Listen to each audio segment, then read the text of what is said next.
Helping hand ছাড়া সংসারের কাজগুলা কিভাবে একা হাতে করি তা নিয়ে আজকের ভিডিও। আসসালামু আলাইকুম, সবাই কেমন আছেন? বাংলাদেশি ব্লগার নুসরাত থেকে আমি নুসরাত বলতেছি। সন্ধ্যাবেলায় এই যে আমি একটা পুডিং বানালাম। আমি পুডিং বানালে কেন জানি ফেটে যায়, তো সেই জন্য আজকে আবার আরেকটা পুডিং বানালাম। দেখি আজকে কেমন হয়, আপনাদের সাথে ফুল ভিডিওটা দেখাবো। এই যে আমি উঠাইতেছি আর মনের ভিতরে ভয় কাজ করতেছে যে পুডিংটা কেমন হয়। আসলে আমি পুডিং বানালে মজা হয়, কিন্তু কেন জানি ফেটে যায়। এই যে ফেটে গেছে, দুই ভাগ হয়ে যাইতেছে আস্তে আস্তে, দেখতেছেন কেন জানি হইতেছে। কেউ যদি জানেন অবশ্যই কমেন্ট করে জানাবেন। তারপরে এই যে আমি একটা আইসক্রিম খেয়ে নিলাম। আমার নরম আইসক্রিম খেতে ভালো লাগে না, সেই জন্য ডিপ থেকে নামিয়ে নিয়ে সাথে সাথে খাওয়া শুরু করলাম। এই যে আমি এখন কামড়িয়ে কামড়িয়ে খাবো আইসক্রিমটা, আর আপনাদেরকে দেখাইতেছি। আপনাদের নিশ্চয়ই লোভ লাগতেছে, খাবেন তাহলে খেয়ে। ঠান্ডা লেগে রয়েছে আমার, যা বলার বাইরে। তারপরও আমি আইসক্রিম খেতেছি। এই যে তারপরের দিন সকালের ভিডিও, আমি তাকটা সুন্দরভাবে একটু গুছিয়ে নিলাম, থালা বাসনগুলো সুন্দরভাবে রেখে দিলাম।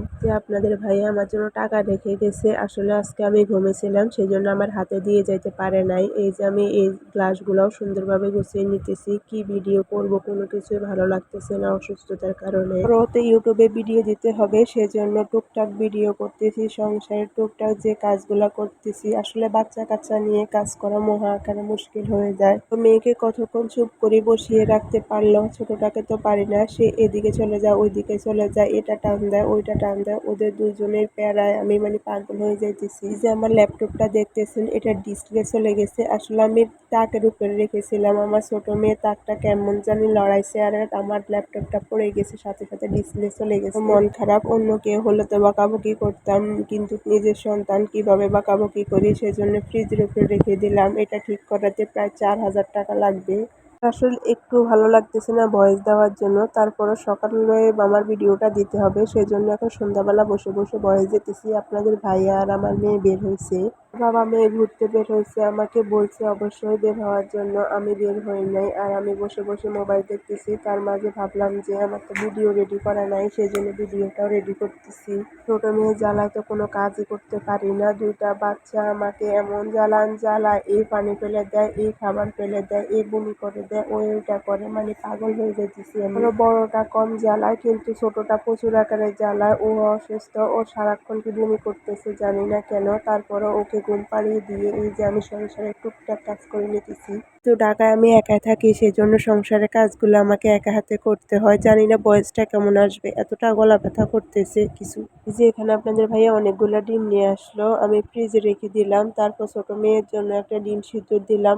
অর্ধেক বড় মেয়ে খাবে, অর্ধেক ছোট মেয়ে খাবে। আমার বড় মেয়েও একটা ডিম খেতে পারে না, সেজন্য আমি অর্ধেক অর্ধেক করে দুজনকে দিই। আর এদিকে মুরগির মাংস রান্না করতেছি। আমি এখানে আসার পর প্রায় কয়েকটা টাকা জমিয়েছি, আপনাদেরকে টাকাগুলো দেখাইতেছি। আমি চিন্তা ভাবনা করলাম যে টাকাগুলা দিয়ে একটা টেবিল কিনবো। টেবিল আমার প্রয়োজন অনেক, কারণ আমি নিচে অনেক জিনিসপত্র রাখতে হয়। ওয়ার্ড্রপ কিনবো, চিন্তা ভাবনা করতেছি। টাকাগুলা দিয়ে অনেক দিন থেকে টাকাগুলা জমানো হয়েছে আমার। আমি এখানে আসছি প্রায় 1 মাসের মতো হয়ে গেছে। 1,000 টাকার 500 টাকা এগুলা দিয়ে কেনার চেষ্টা করব। আর এই যে এখানে 200 টাকাগুলা দেখতেছেন, এটা আমার মেয়ে জমাইতেছে আস্তে আস্তে তার বাবার থেকে নিয়ে নিয়ে। নোট টাকা নোট বলেন, টাকা বলেন, যাই বলেন না কেন, এটা জমাতে কার কার ভালো লাগে অবশ্যই বলবেন। আর এদিকে আমি অনেকদিন পর নুসনি কিনলাম। আমি এতদিন নুসনি কিনি নাই, ব্যবহার করি নাই। তো যেন আমি আমার মেয়ের পুরাতন গেঞ্জি দিয়ে, জামা কাপড় দিয়ে আমি পাতিল ধরেছি। এখন ভাবলাম যে নুসনি কিনতেই হবে আমার। এখানে সন্ধ্যাবেলা আপনাদের ভাইয়া অনেক কিছু নিয়ে আসলো। চিনি নিয়ে আসলো, বেকিং পাউডার, পেঁয়াজ, তারপরে ময়দা, বেকিং পাউডার, এগুলো সব নিয়ে আসলো। আমার মেয়ে কেক খাবে, সেজন্য কান্নাকাটি। আমি ভাবলাম যে মেয়েকে একটা কেক বানিয়ে দিব। আর এদিকে আমি নুডলসও রান্না করে নিলাম। আমি আর আমার মেয়ে নুডলস খাবো। এখানে আলু দিয়ে নুডলসটা রান্না করলাম আমি। কার কার ভালো লাগে আলু দিয়ে নুডলস, ওইটা অবশ্যই বলবেন। আমার বড় মেয়ে নিজে নিজে রুম গোছাইতেছে, আমি তো দেখে হা হয়ে আছি। মাশাআল্লাহ, আমার মেয়ের জন্য সবাই দোয়া করবেন। আমার মেয়ে কত সুন্দর করে রুমটা গুছিয়ে নিতেছে। এখানে এই যে আমি ভেন্ডিগুলা কেটে নিলাম ভাজি করার জন্য, আর ডিম দিয়ে ডাল দিয়ে রান্না করব। ডিম দিয়ে ডাল দিয়ে রান্না করলে আপনাদের ভাইয়া অনেক মজা করে খাবারটা খায়। এদিকে আমি ভেন্ডিটা ভাজি করে নিতেছি। ভেন্ডি ভাজি কার কার কাছে ভালো লাগে অবশ্যই কমেন্ট করে জানাবেন। ভেন্ডি ভাজি করার পর আমি কোনো ভিডিও করি নাই। পরের দিনে আমি আমার মেয়েকে চা আর পরোটা বানিয়ে দিলাম। অনেকদিন মেয়ে চা খাইতে বলতেছে, কিন্তু আমি বানিয়ে দিই না। দুধ চা খাওয়া মানুষ আমি দেখতে পারি না, যেটা সত্য কথা। সেজন্য আমি আমার মেয়েকে দুধ চা জাল দিয়ে দিই না। তারপরও আজকে বাধ্য হলাম, মেয়ে অনেক কান্নাকাটি করতেছে। এই যে আজকে আমি খিচুড়ি রান্না করব, তারপরে কিছুক্ষণ বাহিরে হাঁটার জন্য চলে গেলাম।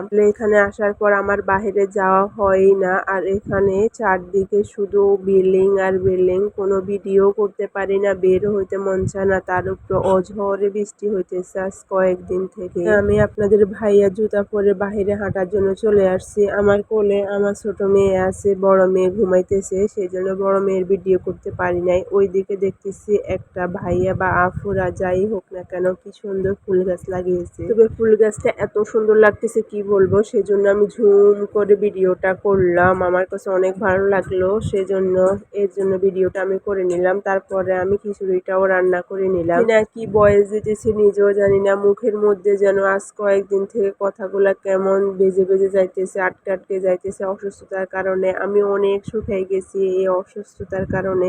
আজ কয়েকদিন থেকে জ্বর সর্দি কাশি করালাম, ওরা বলল সমস্যা নাই, এটা ঠিক হয়ে যাবে, জ্বরটা অন্য কোনো দোষ নাই, হয়তো বা ঠান্ডা থেকে এটা হয়েছে। তারপর আমি আমার মেয়ের জন্য একটা কেক বানিয়ে নিলাম, অনেক মজা হয়েছে কেকটা। এখানে আমি বাদাম আর আম দিয়ে কেকটা বানালাম। আর প্রতিদিন বয়স দেওয়ার সময় আমার ছোট মেয়ে তো বয়স না দিলেই হয় না, ওর প্রত্যেকটা দিন আমার সাথে সাথে বয়স দিতে হবে। আমি যখনই কথা বলে আমার সাথে কথা বলে। শুধু ভিডিওটা আপনাদের কাছে কেমন লেগেছে ওইটা সুন্দর করে একটা কমেন্ট করে জানিয়ে দেবেন। আমি জানি আমার ভিডিওটা ততটা ভালো হয় না বা আমার ভয়েসগুলা ততটা ভালো হয় না, তারপরও যে আপনারা দেখেন আপনাদেরকে অসংখ্য অসংখ্য ধন্যবাদ।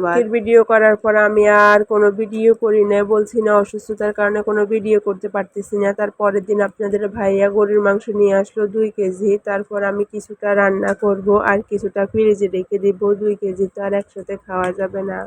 কিছুটা ফ্রিজে রেখে দিলাম আর কিছুটা রান্না বসিয়ে দিলাম। এই যে রান্না করতেছি, তারপরে কেমন জানি ধোঁয়া আসতেছে, তারপরও আমি হালকা একটু ভিডিও করলাম। ভালো লাগতেছে না ভিডিও করতে, তারপরও করলাম। আমার ভিডিওটা যদি ভালো লেগে থাকে অবশ্যই লাইক কমেন্ট করবেন। আমার ভিডিওটা কে কোন জেলা থেকে দেখেন অবশ্যই কমেন্ট করে বলে যাবেন। সবাই ভালো থাকবেন। আজকে এ পর্যন্ত, আল্লাহ হাফেজ।